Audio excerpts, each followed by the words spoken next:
হাসিনাকে ফেরত পাঠাতে বাংলাদেশের চিঠি, ভারতের চূড়ান্ত জবাব।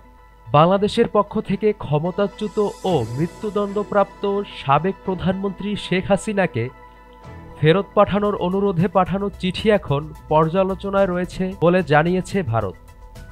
বুধবার দিল্লিতে এক ব্রিফিংয়ে ভারতের পররাষ্ট্র মন্ত্রণালয়ের মুখপাত্র রণধীর জয়সওয়াল বলেন, বিচারিক ও আভ্যন্তরীণ আইনি প্রক্রিয়ার অংশ হিসাবে এটি পর্যালোচনা করা হচ্ছে। তিনি আরও বলেন, Yes, we have received the request and this request is being examined as part of ongoing judicial and internal legal processes.